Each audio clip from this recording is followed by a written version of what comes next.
আসসালামু আলাইকুম, সবাইকে স্বাগতম। বিভাগীয় পরীক্ষার জন্য এই যে নিরীক্ষা বা অডিট সংক্রান্ত প্রশ্ন কিন্তু পরীক্ষায় আসে। তো আজকে আমি অডিট বা নিরীক্ষা কী এবং এই সংক্রান্ত যত প্রশ্ন আছে সবগুলি আলোচনা করার চেষ্টা করব, যে বিশেষ করে যেগুলি পরীক্ষার জন্য গুরুত্বপূর্ণ। আলোচনায় আছে আমি মোহাম্মদ সিরাজুল ইসলাম। প্রথমে আছে নিরীক্ষা কী বা অডিট কী, তাই না? আচ্ছা, এভাবে লিখতে পারি: সরকারি সম্পদ ব্যবহারে মিতব্যয়িতা, দক্ষতা ও ফলপ্রসূতা নিশ্চিত করার উদ্দেশ্যে প্রাপ্তীয় ব্যয়ের হিসাবসমূহ, দলিলপত্র, ভাণ্ডার, পরিসম্পদ সংক্রান্ত তথ্যাদি, বিভিন্ন ভাউচার এর আইনগত বিধানের আলোকে পরীক্ষা করাকেই অডিট বা নিরীক্ষা বলে। অর্থাৎ সরকারি সম্পদের মিতব্যয়িতা, দক্ষতা এবং ফলপ্রসূতার সহিত সেগুলি ব্যবহার করা হয়েছে কিনা, পাশাপাশি বিভিন্ন আয় ব্যয়ের যে সমস্ত প্রাপ্তীয় প্রদান হিসাবের দলিলপত্র, ভাউচার সহ অন্যান্য তথ্যাদি আইনগতভাবে প্রতিপালনের মাধ্যমে সেগুলো সম্পন্ন হয়েছে কিনা, এর পরীক্ষা করাই হচ্ছে অডিট বা নিরীক্ষা। এবং নিরীক্ষা করার প্রধান যে উদ্দেশ্য সেটি হচ্ছে, নিরীক্ষার ব্যবস্থাপনার প্রধান উদ্দেশ্য হচ্ছে এই ব্যয় নিয়ন্ত্রণ করা। ব্যয় নিয়ন্ত্রণ করার জন্য নিরীক্ষা অত্যন্ত গুরুত্বপূর্ণ ভূমিকা পালন করে থাকে। এর পাশাপাশি আরও আমরা নিজেদের মতো একটু লিখতে পারি। আমি বেসিক কনসেপ্টটুকু লিখেছি। এরপরে আসি, পরের প্রশ্নটা হচ্ছে ব্যাপক নিরীক্ষা কী, এর উপাদানসমূহ কয়টি? তো ব্যাপক নিরীক্ষা হচ্ছে, এই যে লক্ষ্য করে এইভাবে আমরা সংজ্ঞা দিতে পারি: নিরীক্ষা সংস্থার সর্বোচ্চ জবাবদিহিতা নিশ্চিত করার লক্ষ্যে এর আর্থিক, জনবল, ভৌত ও অভৌত সম্পদের ব্যবস্থাপনার পর্যালোচনা, এর উপর রিপোর্ট প্রণয়ন করার নামই হচ্ছে ব্যাপক নিরীক্ষা। অর্থাৎ ব্যাপক নিরীক্ষা হচ্ছে নিরীক্ষা সংস্থার সর্বোচ্চ জবাবদিহিতা নিশ্চিত করার লক্ষ্যে আর্থিক, জনবল এবং ভৌত সম্পদের যে ব্যবস্থাপনার সর্বোচ্চ ব্যবস্থাপনার গুরুত্ব আরোপ করে তার উপরে ভিত্তি করে যে রিপোর্ট প্রদান করা হয়, সঠিকভাবে সব কিছু প্রতিপালন হয়েছে কিনা, এই সিস্টেমকেই ব্যাপক নিরীক্ষা বলে। ব্যাপক নিরীক্ষার উপাদানসমূহ: ব্যাপক নিরীক্ষার উপাদান সাধারণত তিনটি, যথাক্রমে এই যে আর্থিক নিরীক্ষা বা ফিনান্সিয়াল অডিট, প্রতিপালন নিরীক্ষা বা কমপ্লায়েন্স অডিট, সম্পাদন নিরীক্ষা বা পারফরমেন্স অডিট। অর্থাৎ আর্থিক, প্রতিপালন এবং সম্পাদন, তাই না?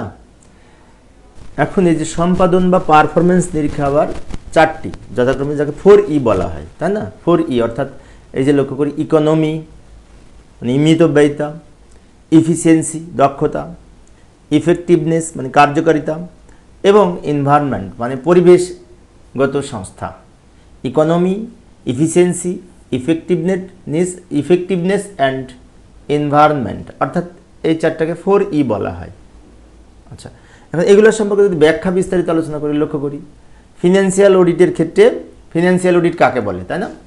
আর্থিক সংস্থার, আর্থিক যে সমস্ত সরকারি সংস্থার আর্থিক লেনদেনসমূহ, হিসাব, রিপোর্ট এবং সব কিছু বিশ্লেষণ করার মাধ্যমে, পদ্ধতিগত পরীক্ষা ও যাচাই করার মাধ্যমে যথার্থতা, ন্যায়পরতা, সঠিকতা নির্ধারণ করাকেই বলা হয় আর্থিক নিরীক্ষা। অর্থাৎ আর্থিক যে সমস্ত হিসাব, নিরীক্ষা, লেনদেন এগুলি সঠিকভাবে যাচাই বাছাই করে যে অডিট করা হয় তাকে বলা হয় আর্থিক নিরীক্ষা বা ফিনান্সিয়াল অডিট। এরপর আসি কমপ্লায়েন্স বা প্রতিপালন নিরীক্ষা, তাই না? এক্ষেত্রে সরকারি অর্থ লেনদেন এবং উহার পরিচালনার ক্ষেত্রে আইন কানুন, নীতিসমূহ প্রতিপালিত হয়েছে কিনা। তা প্রথমটা হচ্ছে কি? প্রথমটা হচ্ছে লেনদেনের আর্থিক বিষয়গুলি সঠিকভাবে হয়েছে কিনা আর্থিক নিরীক্ষার ক্ষেত্রে। আর কমপ্লায়েন্স বা প্রতিপালনের ক্ষেত্রে প্রতিপালন ঠিকমতো করেছে কিনা, মানে নিয়ম নীতি পালন করেছে কিনা, এই যে আইন কানুন, নিয়ম নীতি সঠিকভাবে প্রতিপালিত হয়েছে কিনা তা পরীক্ষা করাকে এই প্রতিপালন নিরীক্ষা বলে। এবং সম্পাদন নিরীক্ষা হচ্ছে যে এই নিরীক্ষার কোনো সংস্থার কার্য পরিচালনার ক্ষেত্রে মিতব্যয়িতা, অর্থাৎ কোনো প্রতিষ্ঠান কোনো কার্য সম্পাদনের ক্ষেত্রে মিতব্যয়িতা, দক্ষতা, কার্যকারিতা এবং পরিবেশগত দিক সব কিছু নিশ্চিত করেছে কিনা। ঠিক আছে, আমি আবার বলছি, লক্ষ্য করি পারফরমেন্স নিরীক্ষা, পারফরমেন্স অডিট বা সম্পাদন নিরীক্ষা চারটি, তাই না? সেখানে এই যে মিতব্যয়িতা, কোনো কার্য সম্পাদনের ক্ষেত্রে মিতব্যয়িতা, দক্ষতা, কার্যকারিতা এবং পরিবেশগত অবস্থা নিশ্চিত হয়েছে কিনা, এই বিষয়গুলো দেখার জন্যই এই সম্পাদন বা পারফরমেন্স অডিট বলা হয়। এবার আসি 4E অডিট কাকে বলে।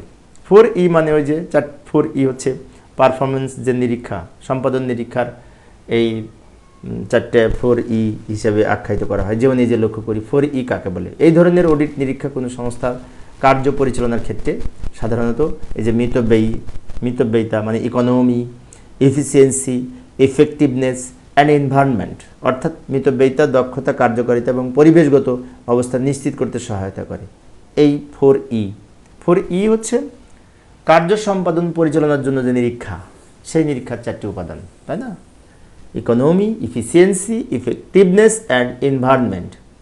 এবং এই মিতব্যয়িতার ক্ষেত্রে বা ইকোনমির ক্ষেত্রে যে বিষয়গুলি আমরা ব্যাখ্যা দিতে পারি, সংস্থার সম্ভাব্য মিতব্যয়িতার অর্থ হলো কম মূল্যে সরকারের সর্বাধিক সুবিধাজনক শর্তে কাজ করা হয়েছে কিনা। অর্থাৎ ইকোনমির যে মূল বিষয়, ইকোনমি বা মিতব্যয়িতার বিষয়টা হচ্ছে কম মূল্যে, সবচেয়ে কম মূল্যে সরকারি সর্বাধিক সুবিধা পেয়েছে কিনা, সর্বাধিক সুবিধার মাধ্যমে কাজ সম্পাদিত করতে পেরেছে কিনা। এবার আসি দক্ষতা বা ইফিসিয়েন্সি। কোনো সংস্থা দক্ষতার সাথে উহার সম্পদের ব্যবহার হয়েছে কিনা তা নিশ্চিত করার লক্ষ্যে ব্যবস্থাপনার অদক্ষতা, যেমন ব্যবস্থাপনার অভ্যন্তরীণ কার্যক্রমের মধ্যে অপর্যাপ্ততা এবং সম্পাদনের প্রশাসনিক পদ্ধতি ও সাংগঠনিক কাঠামোর দুর্বলতা কারণ হিসেবে অভিহিত করা হয়। অর্থাৎ দক্ষতার সাথে সম্পদের ব্যবহার সহ প্রতিষ্ঠানেরও সব কিছু প্রশাসনিক পদ্ধতি ঠিকঠাক মতো প্রতিপালন হয়েছে কিনা। যদি দক্ষতার সাথে যদি প্রতিপালন না হয় তাহলে এই প্রতিষ্ঠানের কাঠামোগত দুর্বলতা প্রকাশ পায়, তাই না? তাহলে এটা হচ্ছে ইফিসিয়েন্সি, দক্ষতার সাথে সব কিছু হয়েছে কিনা। এবার আসি কার্যকারিতা। আচ্ছা, কার্যকারিতা হচ্ছে একটি কর্মসূচি কতটুকু লক্ষ্য অর্জিত হয়েছে এবং অন্যান্য অভিষ্ট লক্ষ্যে পৌঁছাতে পেরেছে কিনা সেই সম্পর্কে নিশ্চিত করার নাম এই কার্যকারিতার মূল উদ্দেশ্য, তাই না? আচ্ছা, কার্যকারিতা হচ্ছে কতটুকু করা উচিত ছিল, কতটুকু হয়েছে, সঠিক সময়ে সঠিকভাবে হয়েছে কিনা, কাজ ঠিকমতো হয়েছে কিনা, এটা হচ্ছে কার্যকারিতা। পরিবেশগত, এবং এই সমস্ত কার্যক্রম পরিচালনা করার জন্য কোনো প্রতিষ্ঠানের পরিবেশগত দূষণ থেকে, পরিবেশগত দূষণ, বাসস্থান, স্বাস্থ্য, এই ক্ষেত্রে বিভিন্ন নিয়ম নীতি প্রতিপালিত হয়েছে কিনা এই বিষয়ে নিরীক্ষা করা হচ্ছে এই পরিবেশগত অবস্থার উপর প্রতিপালন এর ক্ষেত্রে গুরুত্বপূর্ণ ভূমিকা পালন করে থাকে, তাই না? অর্থাৎ পরিবেশগত নিরীক্ষা হচ্ছে এই পরিবেশ এর ক্ষেত্রে স্বাস্থ্য, বাসস্থান, পরিবেশগত দূষণ এইগুলা যাতে না হয় সেদিকে খেয়াল রাখা।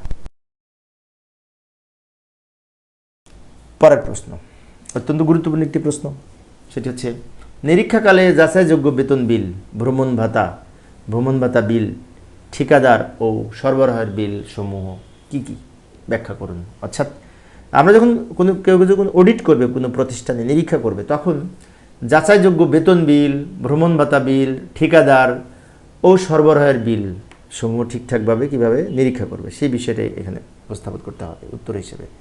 তো লক্ষ্য করি, প্রথমে আসে নিরীক্ষাকালে যাচাইযোগ্য বেতন বিল, তাই না? আচ্ছা, নির্ধারিত ফর্মে বেতন বিল উত্তোলিত হয়েছে কিনা, গ্রহীতার আইনসম্মত দাবিদার সঠিকভাবে, মানে যে বেতন পাওয়ার কথা সে পাইছে কিনা সে কথা বলছে, সঠিকভাবে শ্রেণীবিন্যাস করা হয়েছে বিষয়টি দেখতে হবে।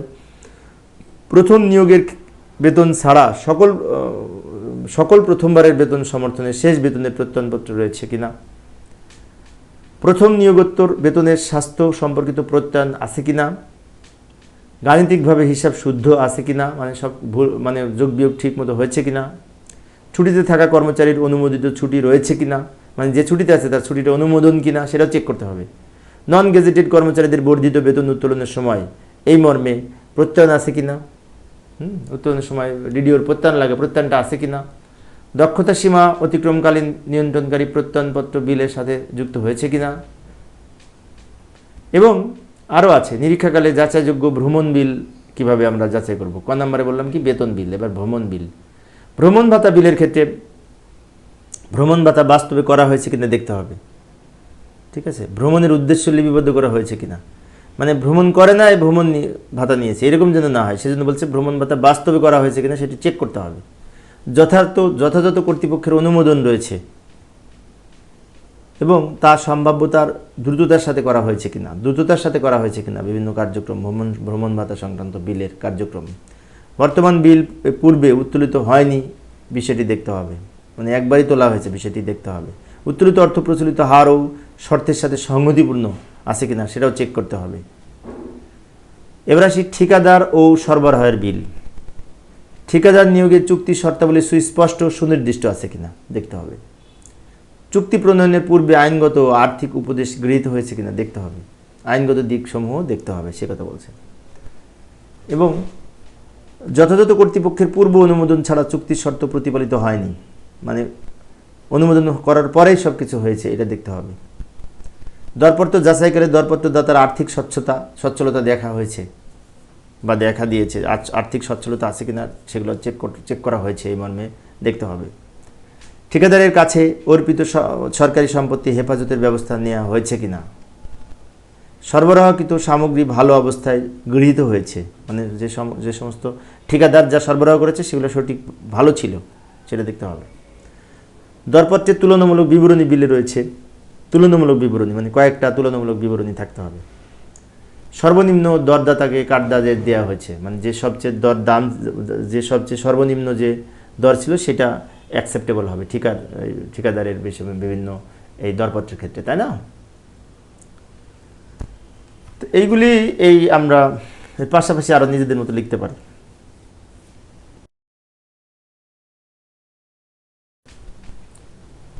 পরবর্তী প্রশ্ন, অডিট আপত্তি কেন হয়? অডিট আপত্তির কারণ কি? দারুণ একটি প্রশ্ন। বিশেষ করে শিক্ষা ক্যাডারের প্রশ্নটি 2018 সালে এসেছিল প্রথম অর্ধবার্ষিক পরীক্ষায়। এইভাবে লিখতে পারি আমরা, আর্থিক অনিয়মের জন্য অডিট আপত্তি হয়। আর্থিক অনিয়মের জন্য অডিট আপত্তি হয়। প্রশ্ন ছিল অডিট আপত্তি কেন করা হয়, তাই না?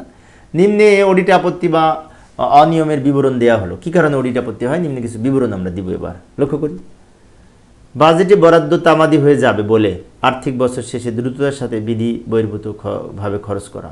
যেমন যে বাজেটটা এসছে, বাজেটের শেষ হয়তো জুন মাসে অনেকে মনে করলো যে জুন মাসের পরে তো টাকাগুলি আর থাকবে না, সরকারি কোষাগারে ফেরত চলে যাবে, এখন বাজেট থেকে যত পারে আমি খরচ করি, এরকম যদি ভাবে সেটা কিন্তু বিধি বহির্ভূত হবে, এটা ভাবা যাবে না। অর্থাৎ যে বছরের যে সময়ের বাজেট ওই সময়ের মধ্যে ওই পারপাসে এবং সংশ্লিষ্ট খাতেই হিসাব আমাদের বিশেষ করে এই খরচ করতে হবে, অন্য খাতে করা যাবে না।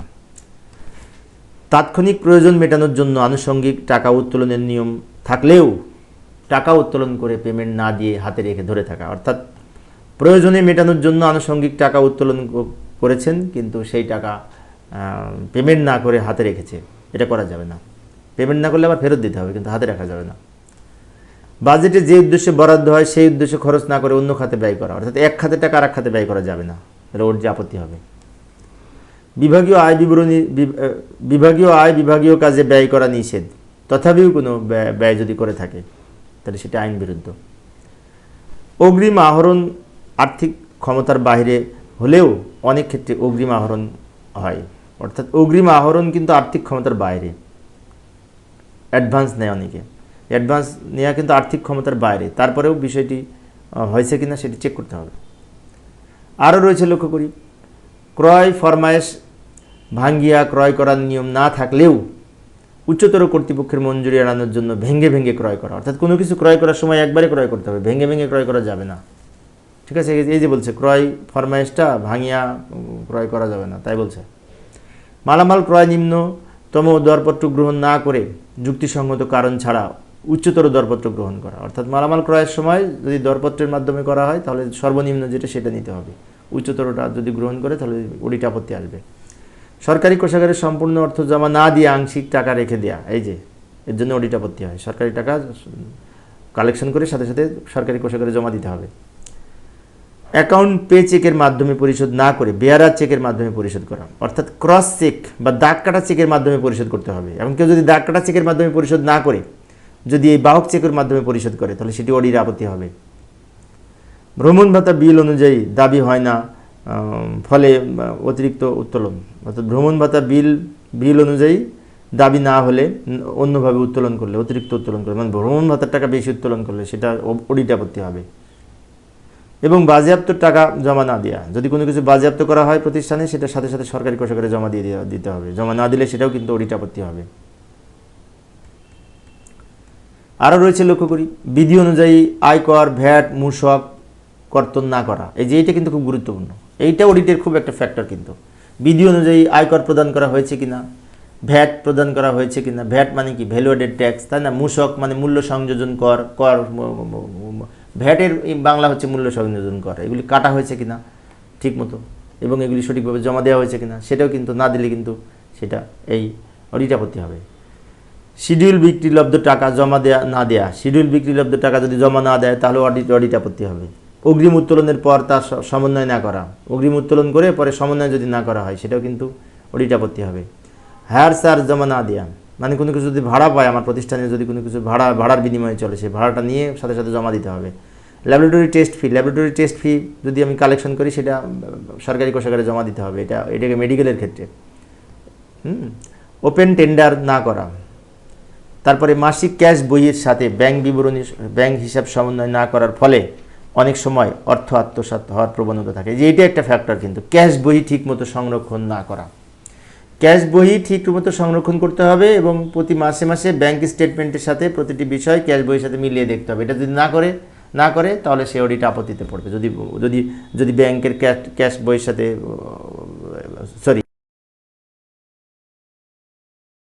বিভাগীয় পরীক্ষার জন্য এই যে অত্যন্ত গুরুত্বপূর্ণ একটি প্রশ্ন, অনেকবার কিন্তু এই প্রশ্নটি পরীক্ষায় এসেছে, সেটা হচ্ছে অডিট আপত্তির নিষ্পত্তির পদ্ধতি বর্ণনা করুন। এই প্রশ্নটি অন্যভাবেও আসতে পারে। C&AG অর্থাৎ CAG এর রিপোর্ট, অডিট রিপোর্ট কীভাবে নিষ্পন্ন করা হয়। CAG মানে কন্ট্রোলার অডিটর জেনারেল বোঝায়। তো এইখানে আমাদের অডিট আপত্তির নিষ্পত্তির পদ্ধতি বর্ণনা করতে হবে। আলোচনা আছে আমি মোহাম্মদ সিরাজুল ইসলাম। চলুন শুরু করা যাক। প্রথমে আমরা এইভাবে লিখতে পারি, অডিট আপত্তি নিষ্পত্তির বর্ণনা করা হলো, তাই না? এরপরে কি করব, লিখব। প্রথমে শুরু করতে পারি, অডিট আপত্তি নিষ্পত্তির ক্ষেত্রে কর্তৃপক্ষকে নিম্নলিখিত দায়িত্ব পালন করতে হয়। লক্ষ্য করি, অডিটকে সহায়ক হিসাবে গ্রহণ করা এবং মানসিকতার পরিবর্তন ঘটানো, অডিটের প্রয়োজনীয়তা সম্পর্কে উপলব্ধি করা। অর্থাৎ যে প্রতিষ্ঠানে অডিট করতে যাবে তাদের মানসিকতার পরিবর্তন করতে হবে, মানে অডিটকে সহজভাবে গ্রহণ করতে হবে এবং বিভিন্ন সহযোগিতা করতে হবে, প্রয়োজনীয় সহযোগিতা। অডিট চলাকালীন সময়ে চাহিদা মোতাবেক সকল প্রয়োজনীয় তথ্যাদি সরবরাহ করা। এই যে লক্ষ্য করি এখানে বলেছে, অডিট চলাকালে চাহিদা মোতাবেক সকল তথ্য সরবরাহ করতে হবে সঠিকভাবে। অডিট আপত্তি অনুসরণের সময় উত্থাপিত আপত্তির উপর দ্রুত কার্যক্রম গ্রহণ করতে হবে। জবাবদিহিতা ও স্বচ্ছতার বিষয়টিকে বিশেষভাবে বিবেচনা করতে হবে। দ্বিপক্ষীয় ত্রিপক্ষীয় আলোচনা সভায় এই বিষয়ে জ্ঞানসম্পন্ন প্রতিনিধি প্রেরণ করতে হবে। প্রতিটি মন্ত্রণালয় এবং বিভাগে অডিট সেল গঠন করতে হবে। অডিট আপত্তির জবাব যথাযথ ও আপত্তির সাথে সামঞ্জস্যপূর্ণ কিনা উহার প্রতি লক্ষ্য রাখতে হবে। এই বিষয়গুলি খেয়াল রাখতে হবে অডিট আপত্তি নিষ্পত্তি করার সময়। অডিট আপত্তি নিষ্পত্তিতে বিলম্বের জন্য সংশ্লিষ্টদের বিরুদ্ধে কঠোর ব্যবস্থা নিতে হবে। অর্থাৎ অডিট আপত্তির জন্য যা কমিটি গঠন করা হলে সে কমিটি যাতে সঠিক সময়ে রিপোর্ট প্রদান করতে যদি বিলম্ব ঘটে তাহলে তাদের বিরুদ্ধে কঠোর ব্যবস্থা নিতে হবে, সে কথা বলছে। এছাড়াও আরও রয়েছে, লক্ষ্য করি, অডিট আপত্তি নিষ্পত্তির ক্ষেত্রে অডিটরদের নিম্নলিখিত দায়িত্ব পালন করতে হয়। আরও কিছু দায়িত্ব পালন করতে হয়, যেমন অডিট রিপোর্ট নির্ভুল, পূর্ণাঙ্গ, বাস্তবসম্মত হতে হবে। গুরুত্বপূর্ণ অনিয়মগুলো সংশ্লিষ্ট নিয়ন্ত্রণকারী কর্তৃপক্ষের গোচরীভূত করতে হবে। প্রাপ্ত জবাব যথাযথভাবে পরীক্ষা করে পুনরায় জবাব সংশ্লিষ্ট নিয়ন্ত্রণকারী কর্তৃপক্ষের কাছে প্রেরণ করতে হবে। মানে বিভিন্ন যে জবাব পাওয়া যায় সেগুলো পরীক্ষা করতে হবে এবং পুনরায় জবাব যদি পাওয়া যায় সেগুলিও আবার সংশ্লিষ্ট নিয়ন্ত্রণকারী কর্তৃপক্ষের কাছে প্রেরণ করতে হবে। মানে একবার জবাব পেয়েছে, আরও একবার জবাব পেয়েছে, সব তথ্যই কিন্তু প্রেরণ করতে হবে। দ্বিপক্ষীয় ত্রিপক্ষীয় আলোচনা সভার বিষয়ে উপযুক্ত প্রতিনিধি প্রেরণ করে গৃহীত সুপারিশসমূহ কার্যকর ব্যবস্থা দিকে মনোযোগী হতে হবে। মানে পূর্বের যে সমস্ত বিষয়গুলি বিভিন্ন প্রতিনিধি যে সমস্ত সুপারিশ করেছে সেগুলি কার্যকর করার জন্য মনোযোগী হতে হবে। অডিট আপত্তি নিষ্পত্তির ক্ষেত্রে সহযোগিতার মনোভাব পোষণ করতে হবে, যেই কথাটা কিন্তু বারবার বলা হচ্ছে, তাই না? অহেতুক বিলম্ব ঘটে এমন কোনো তুচ্ছ বিষয় অডিট আপত্তিতে রিপোর্টের অন্তর্ভুক্ত না করা এবং এই বিষয়টা লক্ষ্য রাখতে হবে। অহেতুক মানে অপ্রাসঙ্গিক বিষয় অডিটের ক্ষেত্রে অন্তর্ভুক্ত করে বিলম্ব করা যাবে না, সে কথা বলছে। তো এইগুলো আমরা এই অডিট আপত্তির নিষ্পত্তির ক্ষেত্রে এই বিষয়গুলি খেয়াল রাখতে হবে। এর পাশাপাশি আরও আমরা নিজেদের মতো করে বিশেষ করে লিখতে পারি, তাই না?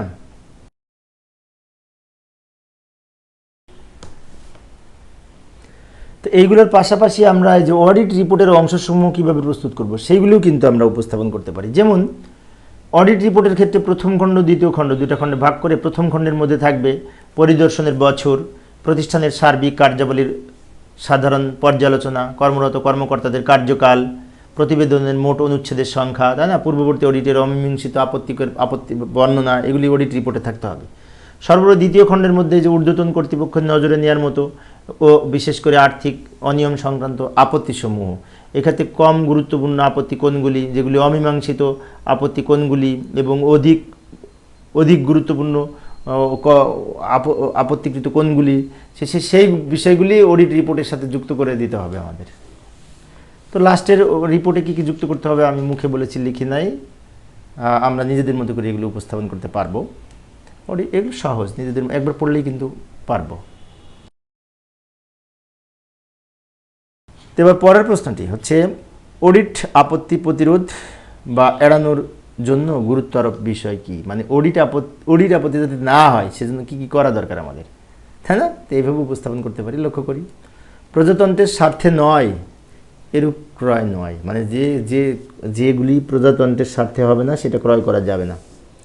মালামাল ক্রয়ে অনিয়ম করা যাবে না, তাই না? তারপরে এই মানে এখানে বলছে নিম্নলিখিত বিষয়গুলি এড়ানোর মাধ্যমে এই আমাদের অডিট আপত্তি থেকে রেহাই পাওয়া সম্ভব, তাই না? বাজেট বরাদ্দের অতিরিক্ত ব্যয় না করা, চুরি বা প্রতারণামূলক ঘটনা না ঘটানো, মূসক বা আয়কর সংক্রান্ত অনিয়ম না করা, সঠিকভাবে জমা দেওয়া, সরকারি হিসাবে রাজস্ব জমা সঠিক সময় দেয়া, অপচয়মূলক খরচ না করা, তাই না? আচ্ছা, এবং অভ্যন্তরীণ নিয়ন্ত্রণ কার্যক্রম দুর্বলতা না থাকা, খেয়াল রাখতে হবে। মঞ্জুরি ব্যতীত অর্থ ব্যয় না করা, রাজস্ব মৌকুফ ও রাজস্ব দাবি মৌকুফ না করা, অর্থাৎ এগুলো করলে পারে কিন্তু অডিট আপত্তি আসবে। মৌকুফ করা যাবে, সরকারি টাকা মৌকুফ করার অধিকার আমার নেই, বিষয়টি খেয়াল রাখতে হবে। দুর্ঘটনার কারণে সরকারি সম্পত্তির বড় ক্ষতি না করা, হিসাব বিবরণীতে গুরুত্বপূর্ণ তথ্য বাদ না দেয়া, তাই না? হিসাব সংক্রান্ত বিধি বিধান না মানতে হবে আর কি, না মানলে অডিট আপত্তি আসবে। অপ্রয়োজনীয় কোনো ব্যয় নির্বাহ করা, এক্ষেত্রে যদি করে তাহলে অডিট আপত্তি আসবে, তাই এটিকে না যদি করা হয় সেটি খেয়াল রাখতে হবে। অ্যাকাউন্ট কোড অনুযায়ী হিসাব সংরক্ষণ করা, ঠিক আছে? এবং বিশেষ করে এই যে সরকারি তহবিলের অনুমোদিত অর্থ ব্যবহার না করা, অনুমোদিত অর্থ ব্যবহার না করা, ঠিক আছে? এর খেয়াল রাখতে হবে। এবং যে সেবা প্রদান করা হয়নি তার জন্য অর্থ পরিশোধ করা, এটা অপরাধ, কিন্তু সেবাই দেয়নি অর্থ পরিশোধ করা, এটা করা যাবে না। হিসাবের রেজিস্টার সমূহ সঠিকভাবে সংরক্ষণ করতে হবে। সরকারি অর্থ সঠিকভাবে আদায় না করা, এটাও অপরাধ, তাই সঠিকভাবে আদায় করতে হবে। পণ্যের জন্য অর্থ পরিশোধ করা হলেও তা গ্রহণ করা হয়নি, এটা করা যাবে না। পণ্যের জন্য অর্থ পরিশোধ করলে পণ্য সঠিক সময় গ্রহণ করতে হবে। তো এই বিষয়গুলি যদি আমরা সঠিকভাবে পালন করি, যেমন এখানে কিছু কিছু ক্ষেত্রে বলা হয়েছে যে না করা, তাহলে না করা মানে কি, ওটা সঠিকভাবে করতে হবে, তাই না? এই যে লক্ষ্য করি, সরকারি অর্থ সঠিক সময়ে আদায় না করা, তাই এর জন্য তো অডিট আপত্তি আসবে, তাহলে এই আদায় করতে হবে সঠিক সময়ে। সেজন্য এইগুলি আমরা সুন্দরভাবে যদি লিখি নিজেদের মতো করি তাহলে আশা করি পারবো ইনশাল্লাহ। তো এবার একটি প্রশ্ন আলোচনা করবো, সেটা হচ্ছে অডিট অধিদপ্তর কর্তৃক উত্থাপিত অডিট আপত্তির নিষ্পত্তিকল্পে কী কী পদক্ষেপ গ্রহণ করা প্রয়োজন। অর্থাৎ অডিট অধিদপ্তর, ঠিক আছে, যে পাবলিক অ্যাকাউন্টস কমিটির মাধ্যমে, বিশেষ করে যদি সরকারি হিসাব কমিটি যেটি থাকে তার মাধ্যমে যদি অডিট আপত্তি নিষ্পত্তি করা হয়, তাহলে এই গুরুত্ব, দায় দায়িত্ব, কার্যাবলী কী কী পদক্ষেপ নেওয়া উচিত সেইগুলি আলোচনা করতে হবে। প্রশ্নটি এসেছিল শিক্ষা ক্যাডারে, বিশেষ করে 2016 সালে। তো লক্ষ্য করি এইভাবে আমরা উপস্থাপন করতে পারি যে প্রশ্নটা প্রথমে লিখেছি আর কি, উত্তর এখান থেকে শুরু করবো, তাই না? অডিট অধিদপ্তর কর্তৃক উত্থাপিত অডিট আপত্তির নিষ্পত্তিকল্পে পদক্ষেপগুলো, নিম্নলিখিত পদক্ষেপ গ্রহণ করা যেতে পারে। সরকারি চাকরি বিভিন্ন বিধিবিধান দ্বারা পরিচালিত প্রতিটি সরকারি উদ্যোগ এবং কর্মকাণ্ডের সাথে আর্থিক বিষয় কিন্তু জড়িত, তাই না? সরকারের বিভিন্ন প্রতিষ্ঠান বিধিবিধান, সরকারি বিধিবিধান দ্বারা জড়িত, এবং প্রত্যেকটা বিভিন্ন ক্ষেত্রে কিন্তু আর্থিক কর্মকাণ্ডের বিষয় জড়িত আছে। এই ক্ষেত্রে আর্থিক বিধিবিধান যথাযথভাবে প্রতিপালন করা না হলে অডিট আপত্তি উত্থাপিত হবে এবং পরবর্তীতে সংশ্লিষ্ট চাকরিকালীন কিংবা পেনশনে যাওয়ার সময় অবাঞ্ছিত অবস্থায় মোকাবেলা করতে হবে। অর্থাৎ এই যে লাস্টে খুব গুরুত্বপূর্ণ একটা কথা বলেছে, যদি সঠিক সরকারি আর্থিক যে সমস্ত কর্মকাণ্ড সেগুলো যদি সঠিকভাবে প্রতিপালন না হয়, তাহলে অডিট আপত্তি যদি উত্থাপিত হয়, সেক্ষেত্রে সংশ্লিষ্ট চাকরিজীবীর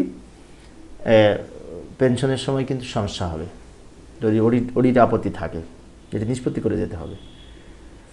এক্ষেত্রে গণপ্রজাতন্ত্রী বাংলাদেশ সংবিধানের 128 নং অনুচ্ছেদ, 131, 132 অনুচ্ছেদে, 128, 31, 32 এই তিনটা অনুচ্ছেদে এবং এই যে অতিরিক্ত দায়িত্ব আইন 1974 এবং 1975 সংশোধনী মতে বাংলাদেশের মহাহিসাব নিরীক্ষক ও নিয়ন্ত্রক প্রজাতন্ত্রের সকল কর্মচারী হিসাব এবং সংবিধিবদ্ধ সরকারি কর্তৃপক্ষের পাবলিক এন্টারপ্রাইজ ও কর্তৃপক্ষের অডিট কার্যাদি সম্পাদন করে থাকেন। অর্থাৎ এই যে লক্ষ্য করি 128, 131 এবং 32 অনুচ্ছেদের মাধ্যমে এই যে কন্ট্রোলার অ্যান্ড অডিটর জেনারেল, মহাহিসাব নিরীক্ষক ও নিয়ন্ত্রক এর দায়িত্ব কার্যাবলী কর্তৃপক্ষ বিভিন্ন কার্যক্রম সম্পর্কে বলা আছে, যার মাধ্যমে সরকারিভাবে এই অডিট আপত্তিগুলি নিষ্পন্ন করা হয়ে থাকে। এবার আসি অডিটকে সহায়ক হিসেবে গ্রহণ করা এবং মন মানসিকতার পরিবর্তন ঘটাতে হবে। অর্থাৎ অডিট আপত্তি যদি হয়, সে অডিটকে সহায়তা করতে হবে। এই বিষয়টি এই ধরনের প্রয়োজনীয়তা সৃষ্টি করতে হবে যে অডিট আপত্তি থাকলে নিষ্পত্তির জন্য প্রয়োজনীয় তথ্যাদি সরবরাহ করে সহযোগিতা করতে হবে। অডিট আপত্তি অনুসরণের সময় উত্থাপিত আপত্তির উপর কার্যক্রম গ্রহণ করতে হবে। জবাবদিহিতা স্বচ্ছতার বিষয়ে বিশেষভাবে বিবেচনা করতে হবে। জবাবদিহিতা স্বচ্ছতার বিষয়ে প্রতিটি মন্ত্রণালয় বিভাগে অডিট সেল গঠন করতে হবে। অডিট আপত্তির জবাব যথাযথ ও আপত্তির সাথে সামঞ্জস্যপূর্ণ হতে হবে। অডিট আপত্তির নিষ্পত্তির বিলম্ব করার জন্য সংশ্লিষ্টদের বিভাগীয় মামলা গ্রহণ করতে হবে। অডিট আপত্তি নিষ্পত্তি করতে কারো যদি সমস্যা দেরি হয়, তাহলে তার বিরুদ্ধে ব্যবস্থা গ্রহণ করতে হবে, তাই বলছে। অডিট রিপোর্টটি নির্ভুল, পূর্ণাঙ্গ, বাস্তবসম্মত হতে হবে। এইখানে আরও কিছু গুরুত্বপূর্ণ তথ্য, গুরুত্বপূর্ণ অনিয়মগুলো সংশ্লিষ্ট নিয়ন্ত্রণকারী কর্তৃপক্ষের গোচরীভূত করতে হবে। প্রাপ্ত জবাব যথাযথভাবে পরীক্ষা করে পুনরায় জবাব সংক্রান্ত তথ্যাদি মন্ত্রণালয় নিয়ন্ত্রণকারী কর্তৃপক্ষের নিকট প্রেরণ করতে হবে। দ্বিপক্ষীয় ত্রিপক্ষীয় আলোচনার সভার যে সমস্ত ত্রিপক্ষীয় আলোচনার সভায় বিষয়ে উপযুক্ত প্রতিনিধি প্রেরণ করে এবং গৃহীত সুপারিশসমূহ কার্যক্রম গ্রহণের জন্য মনোযোগী হতে হবে। অডিট আপত্তি নিষ্পত্তির ক্ষেত্রে সকলের সহযোগিতার মনোভাব পোষণ করতে হবে। অহেতুক বিলম্ব ঘটে এমন কোনো তুচ্ছ বিষয় অডিটের রিপোর্টের মধ্যে অন্তর্ভুক্ত না করার জন্য বিশেষভাবে লক্ষ্য রাখতে হবে। এইগুলির পাশাপাশি এখন এইগুলি তো সাধারণ বিষয়। এবার এই যে পাবলিক অ্যাকাউন্টস কমিটি কার্যাবলী গুরুত্ব দায়, এই অডিট সম্পর্কে এতক্ষণ দেখলাম সাধারণ কিছু বিষয়। পাবলিক অ্যাকাউন্টস কমিটির কি দায় আছে সেগুলি আমরা দেখব। লক্ষ্য করি, সরকারের বার্ষিক হিসাব উপযোজন অডিট রিপোর্ট পরীক্ষা নিরীক্ষা করে সংসদের সদস্যদের মধ্য থেকে এই বিশেষ করে পাবলিক অ্যাকাউন্ট কমিটি গঠন হয়, তাই না? অর্থাৎ আমরা জানি যে সরকারের হিসাব উপযোজন রিপোর্টসমূহ পরীক্ষার জন্য বা যাচাই বাছাই বা নিরীক্ষা করার জন্য সাংসদদের মধ্য থেকে পাবলিক অ্যাকাউন্টস কমিটি বা সরকারি হিসাব কমিটি গঠন করা হয়, তাই না? এখন এই যে বাংলাদেশ সংবিধানের 76 কয়ের অনুচ্ছেদে এই পাবলিক অ্যাকাউন্ট কমিটি গঠন সম্পর্কে বলা হয়েছে। উক্ত কমিটি কোনো নির্বাহী প্রতিষ্ঠান বা সংস্থা নয়। অত্র কমিটি শুধুমাত্র অনিয়ম এবং সঠিকভাবে আর্থিক নিয়ম পালনের ব্যর্থতার বিষয়ে এই সম্পর্কে মতামত প্রকাশ করবে এবং তথ্য সুপারিশ লিপিবদ্ধ করে সংসদে প্রেরণ করবে, তাই না? এই যে বাংলাদেশের সংবিধানের 76 নং অনুচ্ছেদে বলা হয়েছে সংসদ সদস্যদের নিয়ে সরকারি স্থায়ী কমিটি এবং সরকারি হিসাব কমিটি, বিশেষ অধিকার কমিটি কার্যপ্রণালী বিধি মোতাবেক এগুলো গঠিত হয়ে থাকে এবং সংসদের যে কমিটিতে সাধারণত আর্থিক কমিটি, উপযোজন কমিটি, অডিট রিপোর্ট সুপারিশ সহ যে সমস্ত কমিটি আছে, এই সমস্ত কমিটির বিশেষ করে এই সমস্ত কমিটিগুলোকে এই সরকারি হিসাব কমিটি বলা হয়। তো এইভাবে আমরা এই অডিট বিশেষ করে ও বিভিন্ন বিষয় সম্পর্কে কী কী পদক্ষেপ নেওয়া দরকার সেগুলি আলোচনা করতে পারি।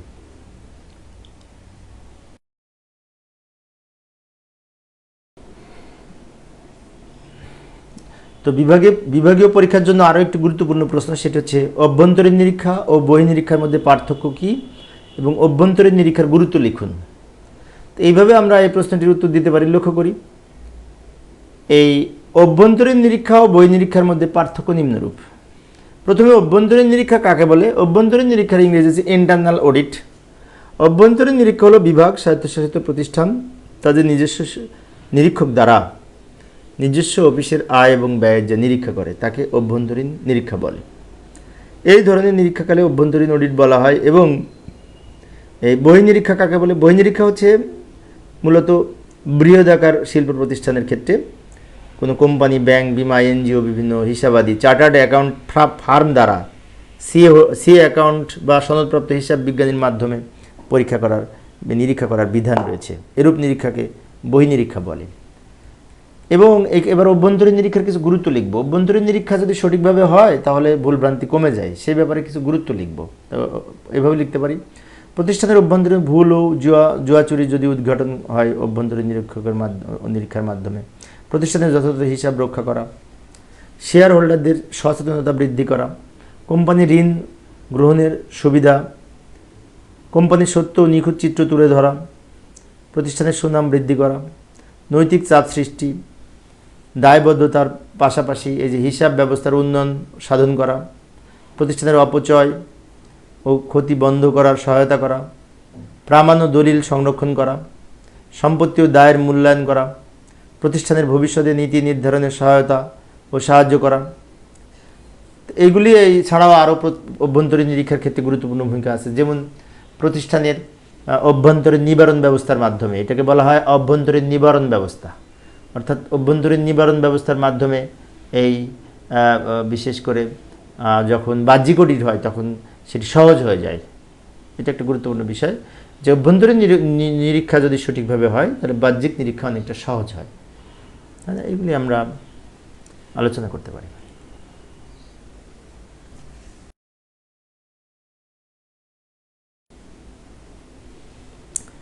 তো এখানে একটি প্রশ্ন, সংযুক্ত তহবিল হতে অর্থ ব্যয়ের সময় সরকারি কর্মকর্তাদের কি নীতিমালা অনুসরণ করতে হয়?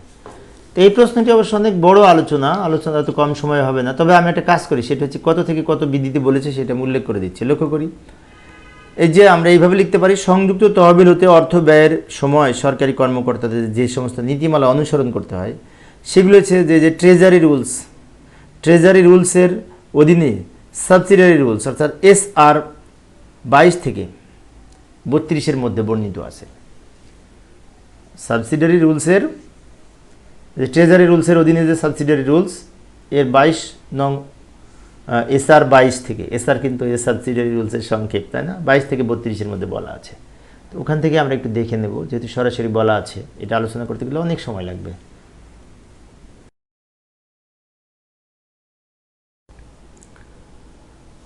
আসসালামু আলাইকুম, সবাইকে স্বাগতম। বিভাগীয় পরীক্ষার জন্য আরও একটি গুরুত্বপূর্ণ প্রশ্ন। লক্ষ্য করি, অডিট রিপোর্ট কি, কীভাবে প্রণয়ন করা হয় এবং পাবলিক অ্যাকাউন্টস কমিটিতে প্রেরণের পদ্ধতি বর্ণনা করুন। দারুণ একটি প্রশ্ন, শিক্ষা ক্যাডারে এসেছিল 2017 সালে, আবার যদি আসে সেজন্য আজকের আলোচনা। লক্ষ্য করি, অডিট রিপোর্ট, অডিট কোডের ধারা 7, অডিট কোডের ধারা 7-এ এই অডিট রিপোর্ট সম্পর্কে বলা হয়েছে। এখানে বলা হয়েছে অডিট রিপোর্ট হলো অডিটর জেনারেল কর্তৃক প্রদত্ত রিপোর্ট, যা প্রজাতন্ত্রের সরকারি হিসাব। অর্থাৎ এই যে কন্ট্রোলার অ্যান্ড অডিটর জেনারেল কর্তৃক যে প্রদত্ত রিপোর্ট, যেটি সরকারি প্রজাতন্ত্রের হিসাবে গণ্য করা হয়, যাকে অডিট রিপোর্ট বলা হয়। এবং জাতীয় সংসদে পেশ করার পূর্বে রাষ্ট্রপতির নিকটে অডিট রিপোর্ট প্রেরণ করতে হয়। আগে রাষ্ট্রপতির নিকট উপস্থাপন করতে হয়। গণপ্রজাতন্ত্রী বাংলাদেশের সংবিধানের অনুচ্ছেদ 132-এ এই বিশেষ করে controller and auditor general additional function act 1974-এর ধারা 5-এ অডিটর এই রিপোর্ট, এই বিশেষ করে অডিট রিপোর্ট পেশ সম্পর্কে বলা হয়েছে। এবং এখানে আরও একটি বিষয়, সেটি হচ্ছে এবার আমরা দেখব অডিট রিপোর্ট প্রণয়ন ও পাবলিক অ্যাকাউন্টস কমিটিতে প্রেরণের পদ্ধতি। অডিট রিপোর্ট কিভাবে প্রস্তুত করতে হবে, কিভাবে পাবলিক অ্যাকাউন্টস কমিটিতে প্রেরণ করতে হবে সেই বিষয়ে আলোচনা করব। লক্ষ্য করি এখানে একটি গুরুত্বপূর্ণ বিষয়, সেটা হচ্ছে অডিট কোড এর অনুচ্ছেদ 64 থেকে 67, 64 থেকে 67, 64, 65, 66, 67 এই 4টা কোডে অডিট রিপোর্ট প্রণয়ন এবং পাবলিক অ্যাকাউন্টস কমিটিতে প্রেরণ পদ্ধতি সম্পর্কে বিবৃত হয়েছে। এটা কিন্তু একটু মনে রাখবো যে অডিট কোড 64 থেকে 67, হলুদ কালার দিয়ে রেখেছি আমি। উক্ত অনুচ্ছেদগুলোতে কি বলা আছে? প্রথমে 64 অনুচ্ছেদে আছে কি বলা আছে, অডিটের আওতাধীন প্রতিষ্ঠানের যে সকল বিষয়ে ভিএফএম অডিট সম্পাদিত হয় তাতে ওই প্রতিষ্ঠানের সবলতা ও দুর্বলতা প্রতিফলিত হয়।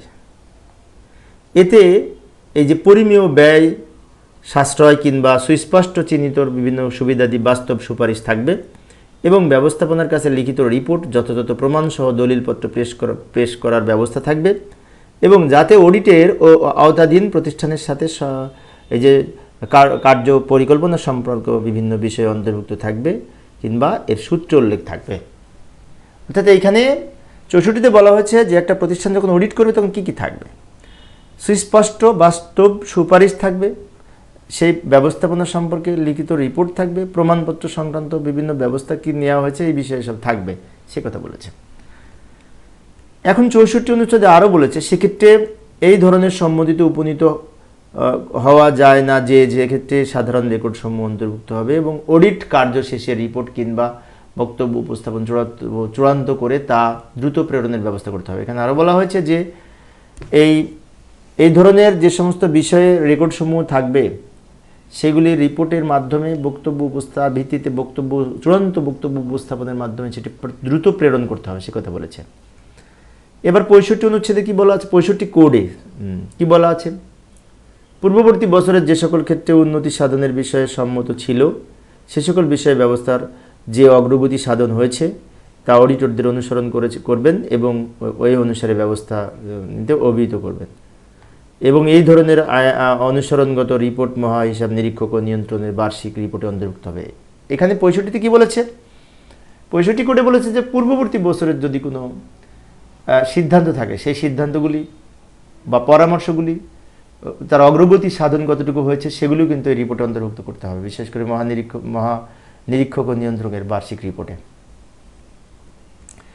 এবার 66 নং কি বলেছে, 66 নং কোডে বলেছেন যে আমরা দ্রুত লিখে দিলাম সময় সেভ করার জন্য, সরকারি হিসাব সম্পর্কিত স্থায়ী কমিটির সুপারিশ অনুযায়ী সংসদের ভিত্তিতে বাস্তবায়নের জন্য সরকার কর্তৃক প্রেরিত অডিট রিপোর্ট অনুসরণের দায়িত্ব সংশ্লিষ্ট অডিট অধিদপ্তর সমূহের এবং কোনো নির্দিষ্ট রিপোর্ট বা প্রশ্ন সংসদ বা সরকারি হিসাব সম্পর্কিত স্থায়ী কমিটি অথবা সরকার কর্তৃক পর্যাপ্ত বিবেচনা করা হয়েছে কিনা সেই সম্পর্কে প্রশ্ন দেখা দিলে তার উপর পরবর্তী উপযুক্ত কার্যক্রমের বিষয়ে পরামর্শ দানের জন্য মহানিরীক্ষক ও নিয়ন্ত্রকের বরাবর প্রেরণ করতে হবে। অর্থাৎ এইখানে কি বলেছে, 66তে বলেছে যে সরকারি হিসাব কমিটির স্থায়ী সুপারিশ অনুযায়ী এর ভিত্তিতে বাস্তবায়নের লক্ষ্যে সরকার যে সমস্ত রিপোর্ট সমূহ বিভিন্ন প্রস্তুত করার জন্য যে সমস্ত অডিট অধিদপ্তর সমূহকে দায়িত্ব দিবেন সেগুলি সঠিকভাবে সেগুলি সম্পর্কে কোনো প্রশ্ন দেখা দিলে তা কার্যক্রমের বিষয়ে পরামর্শ দানের জন্য মহানিরীক্ষক ও নিয়ন্ত্রকের নিকট সেটি প্রেরণ করবেন পরামর্শের জন্য, সে কথা বলছে। এবং সর্বোপরি 67 নংকে কি বলেছে, 67 নং কোডে বলেছে সরকারি হিসাব সম্পর্কিত স্থায়ী কমিটিকে প্রেরিত অডিট রিপোর্ট উল্লেখিত জালিয়াতি তছরূপ এবং যে সমস্ত অপচয় সংক্রান্ত যে সমস্ত বিষয় থাকবে তা ত্বরিত ব্যবস্থা গ্রহণের জন্য মন্ত্রী পরিষদ কিংবা ঊর্ধ্বতন কর্তৃপক্ষের অবহিত করার জন্য মহানিরীক্ষক ও নিয়ন্ত্রকের ক্ষমতা থাকবে। অর্থাৎ এইখানে বলছে 67 নঙে বলেছে যে সরকারি হিসাব সম্পর্কিত স্থায়ী কমিটিতে প্রেরিত অডিট রিপোর্টে যদি কোনো জালিয়াতি তছরূপ আত্মসাৎ অবচয়মূলক কোনো দৃষ্টান্ত বিশেষ করে উপস্থাপন হয় বা দৃষ্টিগোচর হয় সেটি ত্বরিত ব্যবস্থা গ্রহণের জন্য মন্ত্রী পরিষদ কিংবা ঊর্ধ্বতন কর্তৃপক্ষকে অবহিত করবেন। অবহিত করার জন্য এই মহাহিসাব নিরীক্ষক ও নিয়ন্ত্রণের সেই ক্ষমতা কিন্তু থাকবে অবহিত করার জন্য। তো এইভাবে না আমরা আলোচনা করতে পারি।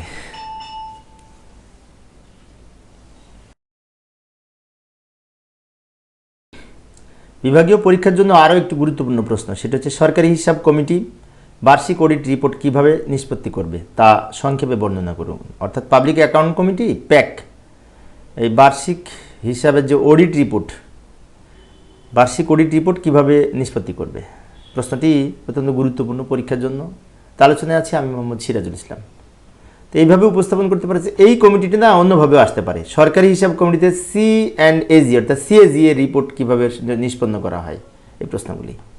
তো লক্ষ্য করি, এখান থেকে আমরা এইভাবে উত্তর লিখতে পারি। প্রথমে সরকারি হিসাব কমিটিটা কী সেই বিষয়ে একটু বলবো। সরকারি হিসাব কমিটি হচ্ছে গণপ্রজাতন্ত্রী বাংলাদেশ সংবিধানের ৭৬-এর ক অনুচ্ছেদ অনুযায়ী সরকারি হিসাব কমিটি গঠিত হয়। এখানে বলা হয়েছে যে সংসদের মধ্যে থেকে একটি কমিটি থাকবে, যেটি এই পাবলিক অ্যাকাউন্টস কমিটি নামে অভিহিত হবে, এবং তাদের কাজ হবে এই কন্ট্রোলার অ্যান্ড অডিটর জেনারেলের যে রিপোর্ট সেগুলা সঠিকভাবে নিষ্পত্তি করার জন্য সেগুলা নিরীক্ষা করে এই সংসদে পেশ করবে, তাই না? আচ্ছা, যাই হোক, এখন এর পাশাপাশি এই অডিট রিপোর্ট কীভাবে নিষ্পন্ন করবে সেই বিষয়ে আরও বলা হয়েছে যে সংসদের যে সমস্ত জাতীয় সংসদের যে কার্যপ্রণালী বিধি তার আলোকে যদি আমরা আলোচনা করি, তাই এইভাবে আলোচনা করতে পারি।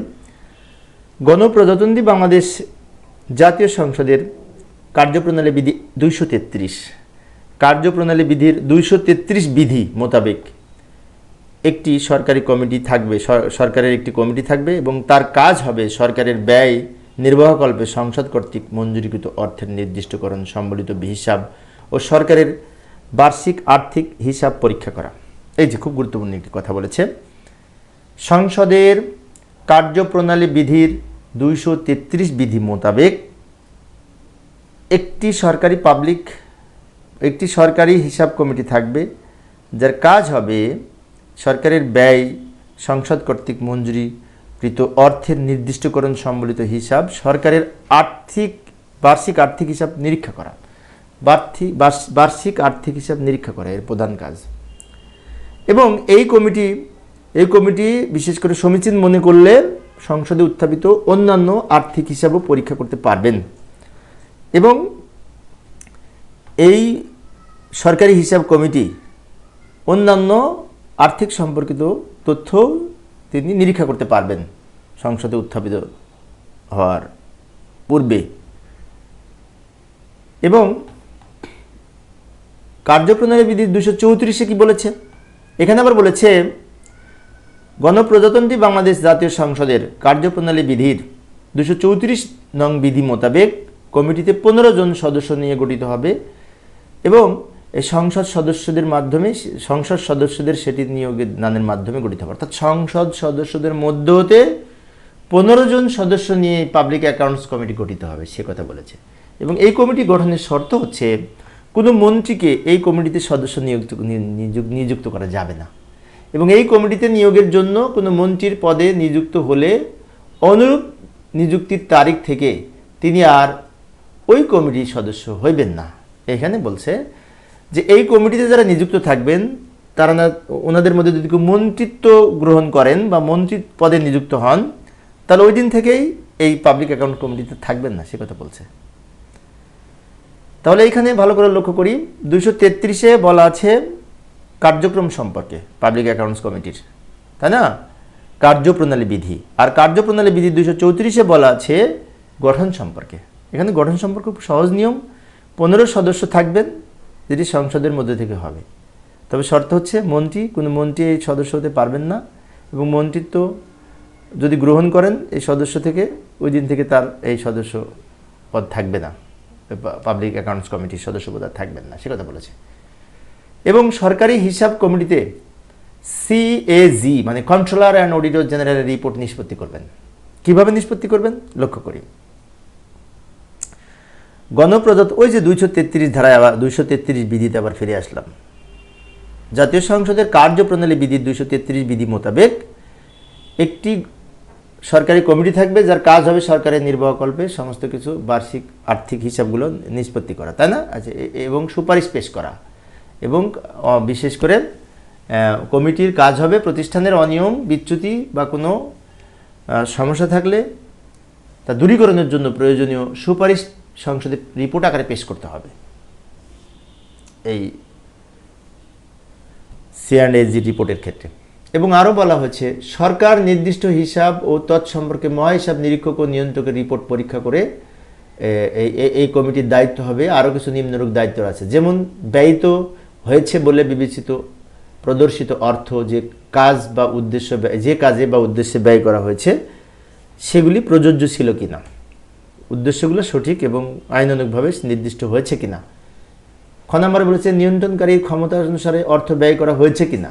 গ নম্বরে বলেছে উপযুক্ত কর্তৃপক্ষ কর্তৃক প্রণীত বিধি অনুসারে অর্থাৎ উদ্দেশ্য বিধিসমূহ অনুসারে প্রত্যেকটি পুনরায় নির্দিষ্টকরণ করে ব্যয় সম্পন্ন হয়েছে কিনা।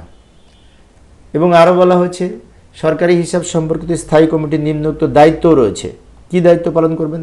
কোনো রাষ্ট্রীয় কর্পোরেশন, বাণিজ্য প্রস্তুতকারী বিভিন্ন প্রতিষ্ঠান, প্রকল্পের অর্থ সংস্থান নিয়ন্ত্রণকারীর বিধিবদ্ধ বিধিবিধান অনুসারে যথাযথভাবে কর্পোরেশন ও বাণিজ্য সমূহের বিভিন্ন প্রতিষ্ঠানের অর্থায়ন রাষ্ট্রপতির নির্দেশ অনুযায়ী সঠিকভাবে হয়েছে কিনা, এবং বিধিবিধান অনুসারে স্থিতিপত্র মানে উদ্বৃত্তপত্র আর কি, স্থিতিপত্র বা আর্থিক অবস্থার বিবরণী ও লাভ লোকসানের হিসাব সম্বলিত বিবৃতিসমূহ, আয় ব্যয়ের সাথে সম্বলিত বিবৃতিসমূহ এবং সঠিকভাবে সম্পাদন হয়েছে কিনা, এবং তৎসম্পর্কে প্রদত্ত মহাহিসাব নিরীক্ষক ও নিয়ন্ত্রককে রিপোর্ট পরীক্ষা করার মাধ্যমে এটি দায়িত্ব পালন করবেন। খ নম্বরে বলেছে রাষ্ট্রপতির নির্দেশ অনুযায়ী সংসদে কোনো আইন অনুযায়ী বাংলাদেশের মহাহিসাব নিরীক্ষক ও নিয়ন্ত্রক যেসব স্বায়ত্তশাসিত ও আধা স্বায়ত্তশাসিত প্রতিষ্ঠানে নিরীক্ষা করতে পারবেন সেই প্রতিষ্ঠানগুলোর আয় ব্যয় সম্বলিত নিরীক্ষা এর অন্তর্ভুক্ত হবে। সর্বোপরি গ নম্বরে বলা হচ্ছে রাষ্ট্রপতির নির্দেশ অনুযায়ী যে সকল ক্ষেত্রে মহাহিসাব নিরীক্ষক ও নিয়ন্ত্রক কোনো প্রাপ্ত অর্থের হিসাব নিরীক্ষা করেছেন তার হিসাব পরীক্ষা করেছেন কিনা সেই মর্মে মহাহিসাব নিরীক্ষক ও নিয়ন্ত্রণ রিপোর্ট প্রদান করবেন।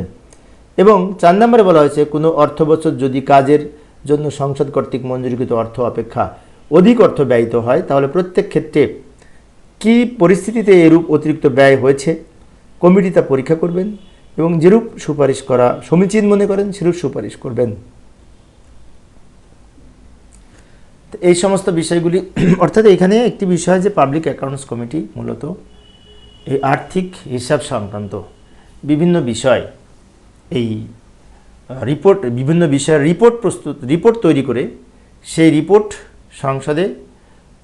সংসদে উপস্থাপন করবেন এবং এই সমস্ত বিষয় সংক্রান্ত যাবতীয় বিষয় আমাদের এখানে সুন্দরভাবে উপস্থাপন করতে হবে। তাই বিষয়গুলি কিন্তু বারবার পড়তে হবে, বই পড়লে কিন্তু বোঝা যাবে, তো পড়লে এবং শুনলে বেশি মনে থাকে, সেই জন্য আমি আবার এই আলোচনা করেছি।